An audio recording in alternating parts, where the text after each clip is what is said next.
Well, this session is about some of the laws that we have to keep in mind as we're doing our hiring, as we're doing our daily HR activities. Remember that a lot of these laws don't just deal with who we hire and who we don't, but they also apply to employees after they are hired in terms of what assignments we give them, what responsibilities, how we pay them, what benefits, how we go about terminating, and so forth. So laws are more encompassing than just the hiring process. But also remember, too, that most of these laws relate specifically to the workplace. So it may be that a law can be applied to an out-of-workplace environment like your fraternity or your civic organization. But you would want to check on that before you start trying to make a big deal about violation of one of these laws, because some of them very, very specifically relate to the employment agency or the workplace, and not so much applicability to outside the workplace.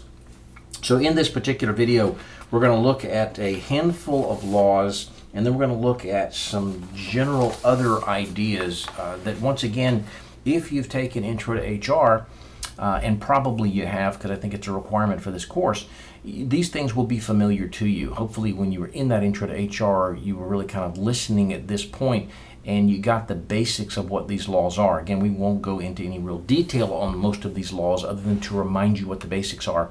You get into a whole lot more detail of the applicability, the application to specific situations in your employment law class with Dr. Wilson. But we'll go ahead and get going with what some of these laws are. And the first one that we want to talk about is the Civil Rights Act of 1964, and most specifically the Title VII portion of that. Remember that a lot of these laws, as they come through Congress, are hundreds, maybe even thousands of pages long. Seems as though the Patient Protection and Affordable Care Act, or Obamacare, when it came through a number of years ago, was 2,000 plus pages. So there's lots and lots of stuff in these laws. We might tend to think that a law might be a page or two with the basics, but there's so many details in these things. And a lot of these laws have big subsections. So the Civil Rights Act of 1964 has multiple titles or sections. Title VII of that act deals with employment, hiring, and so forth. First thing to remember, and before I get to that, let me say that if you're keeping up with the current news today, as I even record this video, in the last couple of days there has been some news about how the House of Representatives has passed an amendment to this particular Title VII Civil Rights Act of 1964, specifically to deal with gender identity and LGBTQ and protection for those kinds of things. Has not been approved by the Senate as of the time that I record this video. There is some reason to believe that the Democrat-controlled House will pass certain things like this. The Republican-controlled Senate won't pass these things, so it'll kind of die. But even if it is to be passed in a agreeable form by the Senate, President has to sign it, and there's indication that he wouldn't sign this anyway. So there is still activity around this Title VII Civil Rights Act as we add more categories to it. The purpose of the act initially was to identify some pretty basic categories of people that we wanted employers to think about more clearly and more closely as they were making decisions. But as is the case with most of these things, you're going to see that they don't necessarily want this to apply to everybody. They don't want to burden the very, very small businesses. So most of them have a minimum employee headcount that below which it does not apply and above which it kicks into effect. And for the Title VII of the Civil Rights Act, it is for organizations that have 15 employees or more, which means that if you have a company that you run that only has 12 employees, this doesn't apply to you, and you cannot be charged with discrimination on these particular category bases if you're that small, because the law doesn't apply simply. And if you get charged with discrimination on the basis of national origin or sex, you didn't hire me because I'm a female, I'm going to sue you. You simply stand up and say, we don't have 15 employees, so that law doesn't apply. Go find someplace else. So 15 employees or more. One thing I want you to remember for test purposes is that most of these laws don't apply to small businesses. And it varies. A lot of them are 20 employees or more. This one is 15 employees or more. But small businesses don't have to worry about these laws. Title VII Civil Rights Act of 1964 says that we will not discriminate on the basis of race, which is your skin color, basically, where your family comes from, which also impacts skin color. But race and color, interestingly enough, religion, we're not going to discriminate against. You do see some lawsuits and some headlines from time to time that folks maybe who are Muslim complain because you're asking me to do this or you're not allowing me to do that. Sometimes you might hear somebody of the Christian faith that complains because you're making me work on Sunday, and that's contrary to my religious beliefs. Sex is one of them, but when this law was passed, the only options for sex were male and female. And we're having to deal with now variations of that, and do they get protected under this law or do they not? I think the strict interpretation of the law is that they meant male and female, and other things weren't an issue back in 1964 and weren't really covered. National origin is what part of the world did your family come from? And not only can you not, or more specifically, not only can you not discriminate against these groups, you can't discriminate in terms of whether you hire them or not, how you discipline and whether you discipline, how and whether you terminate their employment, how you compensate them, what the conditions of work are, what the responsibilities of work are, what the privileges of work are. You can't discriminate and tell one person, a female, that this applies to you, but something completely different applies to a male, or something applies to an African American and something completely different applies to a Caucasian, because those are conditions of work, they're privileges of work, there's compensation. The Equal Pay Act really should be an irrelevant issue because Title VII of the Civil Rights Act says that we cannot discriminate in terms of compensation based upon your sex. And yet it still happens to be an issue. Note this, the item at the bottom, I've already mentioned it I think twice in this video. Most laws exempt small businesses, but you got to understand what it is for that particular law. This particular law is 15 employees. Other laws is going to be different. So a couple of executive orders come into play and have been used for a while. Remember that an executive order is a document that is signed by the president that has not gone through Congress. It is not a law as defined by having been passed by a majority of the House and the Senate.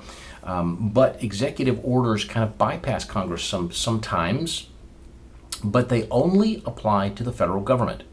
An executive order is legitimate because the president is over the federal government, and he is the CEO of the federal government, and he can implement policies that apply to the government, but they don't necessarily apply to anybody else. And two executive orders that are worth note here, both were signed by President Lyndon B. Johnson, which would have been in the 1965 to 1968 timeframe. Executive Order 11246 says that you cannot discriminate. This goes along with Title VII. You cannot discriminate if you have a government contract over $10,000. How is that legitimate? Because it's going to apply to private businesses that aren't part of the federal government. How can we do that? How can the CEO of the federal government implement a rule on non-government organizations? Well, the way that they enforce this particular executive order is that you're doing business with the federal government with contracts of $10,000 or more. Back in 1965 or 1968, that was a lot of money. Today, that's not. So just about anybody can be targeted or reprimanded for violating this executive order if they're discriminating against people using government money. That's where the catch comes in. It applies to private businesses because they're using federal money to pay those individuals that they're discriminating against. Also, Executive Order 11375, also by President Johnson, says that we cannot discriminate on the basis of sex. And I get that's just really kind of a reinforcement of that particular piece of Title VII, race, gender, sex, whatever, gender and sex is the same thing, race, color, creed, national origin, religion, sex. But this reinforced that idea that you can't discriminate, especially in government relationships, government money, and so forth. And if you do, it established the idea that we could begin to impose on you an affirmative action response plan. If it's been demonstrated in the past that you have discriminated against African Americans or against women or whatever, we can impose on you a plan to hire more women to get the balance back to where it needs to be.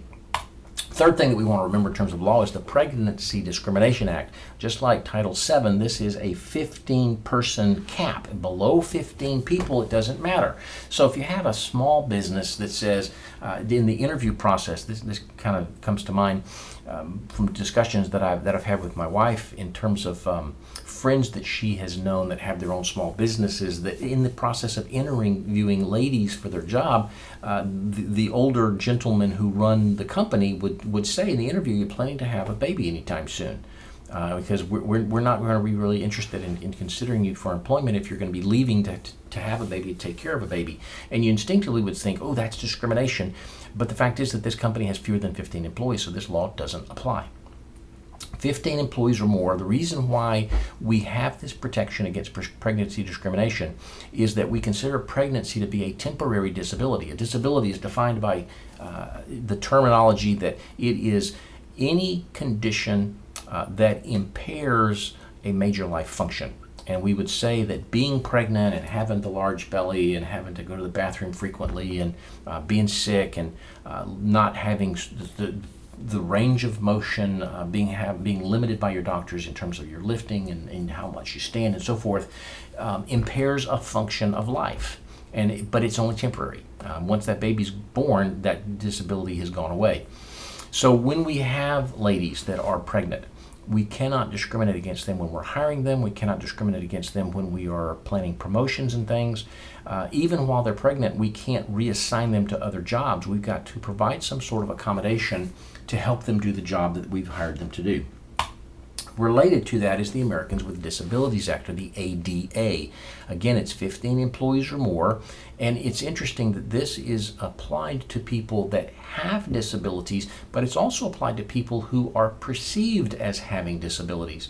And that's where this law gets really, really fuzzy, because anybody can perceive anything they want to, and the definition of disability changes with time. Initially, a disability was being blind or being deaf or being in a wheelchair, but we've added more and more disabilities as time has gone that we've had to figure out a way to accommodate. So again, it's a condition that impedes a major life function, and it says that if we have these people who are otherwise qualified, they can do the job even though they're in a wheelchair, that we have to look at and consider reasonable accommodations. You remember that from your Intro to HR class, so we're not going to go into it in any depth here. But we don't have to do any reasonable accommodations as they are defined if it produces an undue hardship for us. Again, you know all of that information, so we're going to push along. The next the next law that we're going to look at is the Genetic Information Non-Discrimination Act, or GINA. It applies again to 15 employees or more, and it says that we got to be careful when we ask people, or we make people really do physicals or do drug screens, blood tests as part of their annual physicals or health screening or pre-employment procedures, because the information that we get from that we can use wrongly. If, for example, we find out from doing a blood test, a health screening, or whatnot, that somebody has a particular disease that they didn't disclose to us, we've got to be careful about that information. If we learn from some of these tests that they have a greater probability of a particular disease, we got to be careful what we do with that information.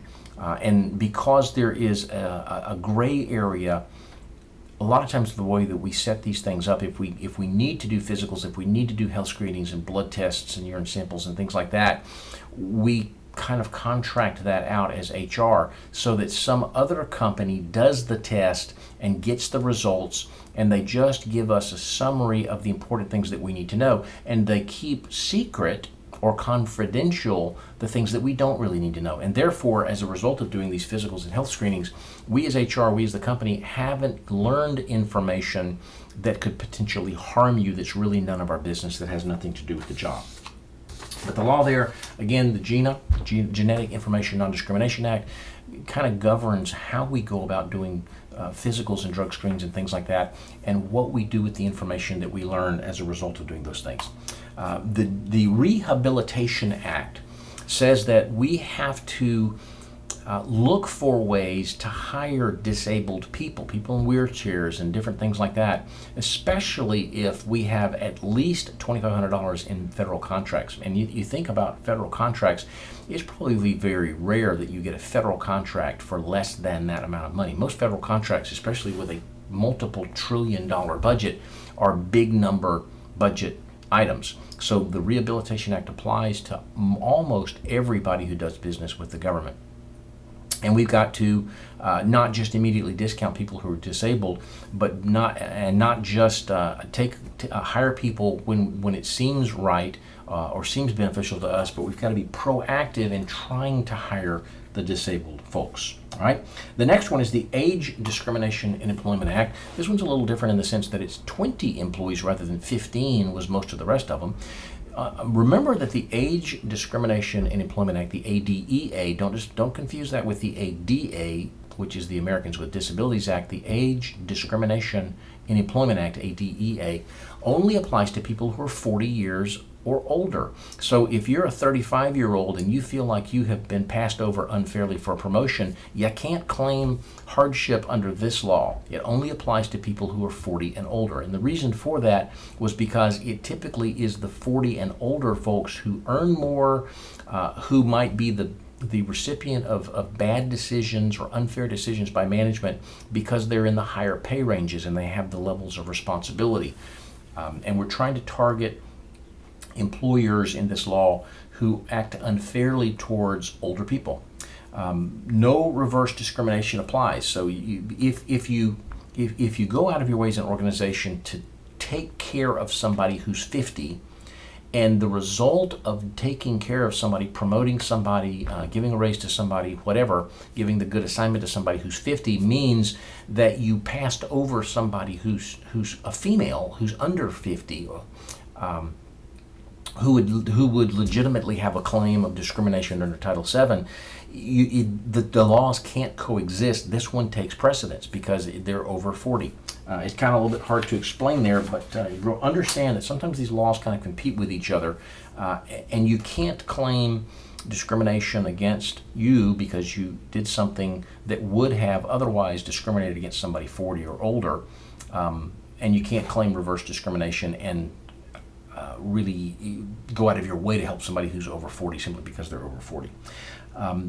The last one that I want to talk about on these series of slides is the Vietnam Era Veteran Readjustment Act. And the whole point of that is that like the Rehabilitation Act, it's specifically geared towards the Vietnam War veterans. And when this was passed, that was a big group of people. That population is dwindling because that war was in the 60s and 70s.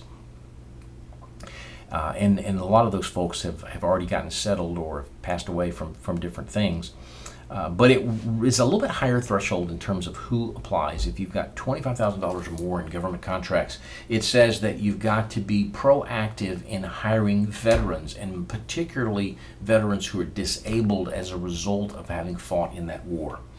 Those are the main laws that I wanted to get you to think about in terms of this particular lesson that we've got to work our hiring around.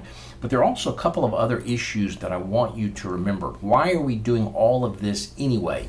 Well, we have these laws and we're going to have these other issues that come up in the next couple of slides here because it makes the playing field level and it gives employment opportunities on a fair basis to everybody. Typically in the past, we've been unfair to certain groups of people, and these laws make it fairer because it takes out of play your gender or your race or some things that may have hindered you in the past. It provides equal opportunity to all people. It makes our organizations much more diversified and better thought processes and ability to relate to customers. But if we summed it all up, we have these laws in some cases forcing us to do certain things because it's the right thing to do. We need to take care of people. We need to treat people right. Well, the other big hiring issues, and again, you learn these in employment law. You learn these things in Intro to HR. So we hit the highlights and we move forward.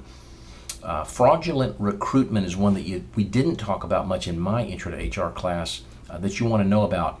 Basically, the fraudulent recruitment issue is a situation where you misled the applicant into believing that they were applying for a particular job that they really weren't applying for. You made it sound better than it was. Now, that sounds a little bit like the problem we have as employers, where employees embellish their resumes a little bit. And we certainly have the right, if they have lied on their application or lied in their resume, to not hire them or to terminate their employment.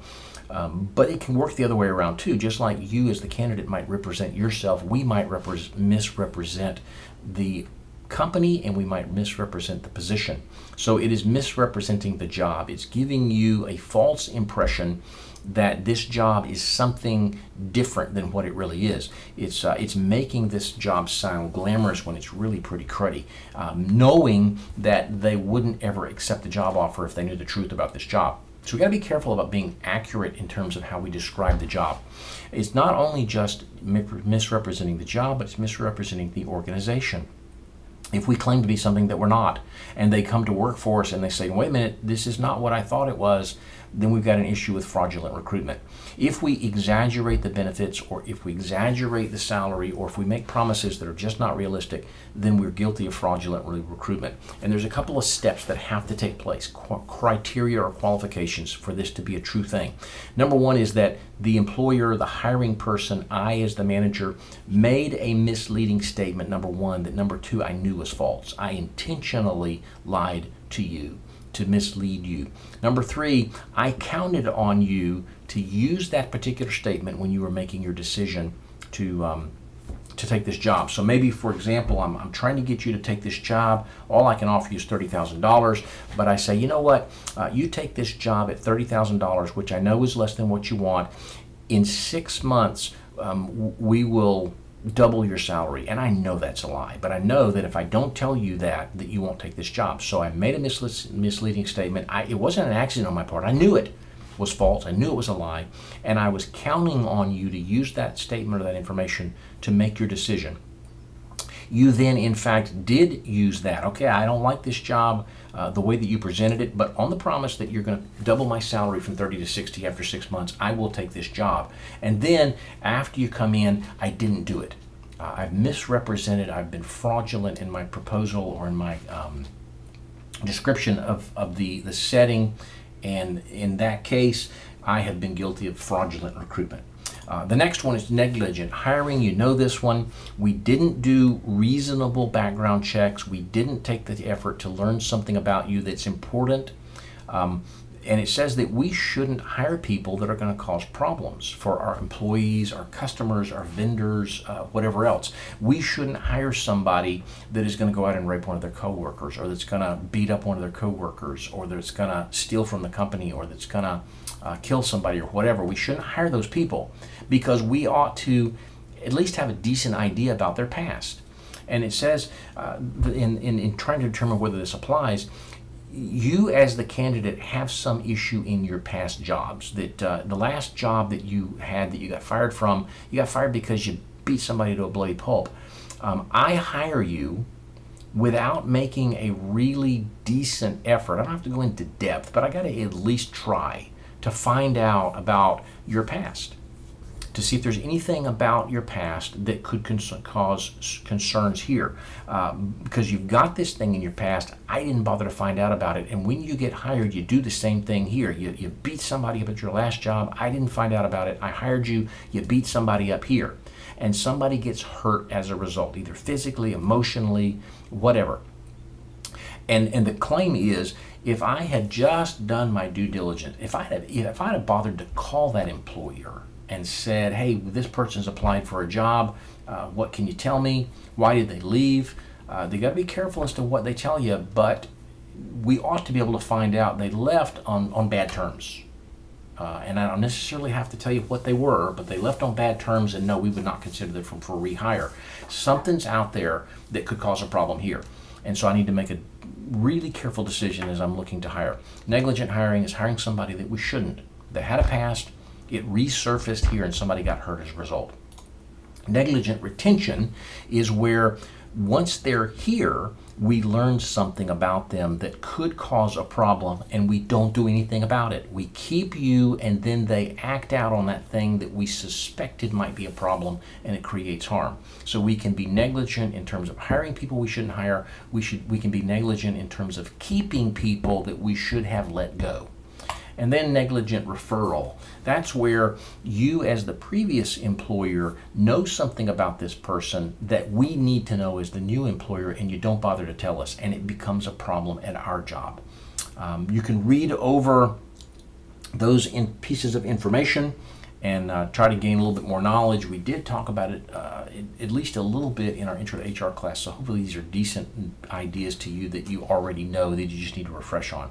But I believe, yep, that is the last of the slides in the presentation. You have a pretty good idea now about the employment, the law side of things in terms of the types of employees from 3A and the different laws that apply in 3B. From a testing standpoint, remember things like minimum numbers of employees, not specifics to most jobs, but there is a minimum below which the laws don't apply. The ADEA is 40 years of age or older. Perhaps you might want to be able to recall the titles of several laws. If I just asked you what are some laws that impact us, you would remember things like the Pregnancy Discrimination Act and the ADEA and the ADA and Title VII and so forth.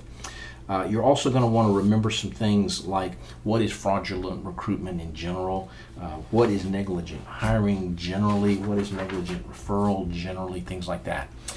We're done with Chapter 3 now. We got a couple of chapters left, at least in the summer semester of 19, the way that I've designed the class. So we're making good progress towards the end of the semester, and I hope that it's really helping you to grow as an employee who might be doing HR, who might be doing management, but you're understanding the bigger, more complex picture of hiring and what we got to be thinking about as we talk to people and make decisions.